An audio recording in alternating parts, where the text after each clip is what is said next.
as a child, whatever popped up here came out here. And my mother and my sister had to keep telling me, Joyce, you can't say whatever comes into your head, you can't say. And after them training me for a while, I stopped doing that.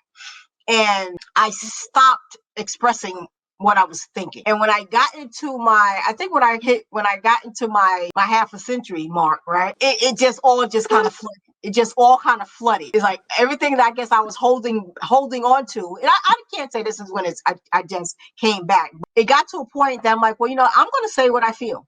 And I do it a little more polished, right, than when I was a child. But why can't I say what I feel? I don't.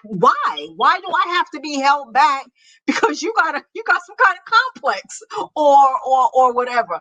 But remember when we was growing up, it was sticks and stones may hurt my bones, but words will never hurt me.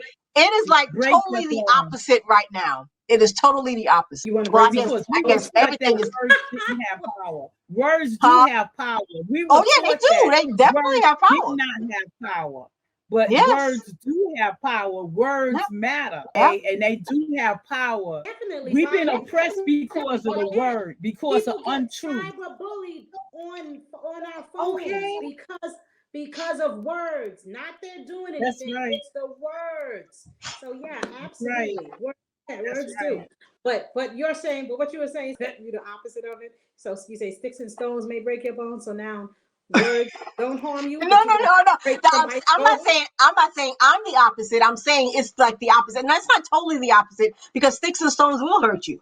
But the words will never hurt. No, that last part, words will never hurt you, it's the opposite now that they're very damaging. They're very damaging. And I think that, we were taught we had to have such tough skin growing up, and it didn't allow us to, I think, feel as much as we should have, because we had to toughen it up. You couldn't cry, you couldn't do this, you couldn't do that. You had to take it all in. And is that a bad thing? I don't know if it's a bad thing. I was thinking yesterday how, as I've gotten older, because my younger me, my 20s me, my 30s me, people may have thought that I was maybe insensitive, or that I didn't react to things, or things didn't bother me. But now, as I'm older, more seasoned, that I'm becoming very sensitive to the fact of how people react to me, how people interact. And so I don't know.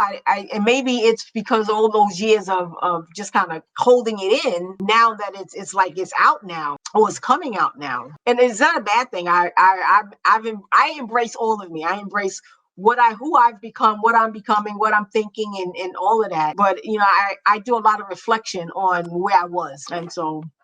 Sticks and stones may hurt your bones, but words will hurt you also. Oh, absolutely. That's right. So I guess we have a lot inside of us. All of us have a lot of pieces inside of us, and maybe as a collective community, we need healing, we need healing.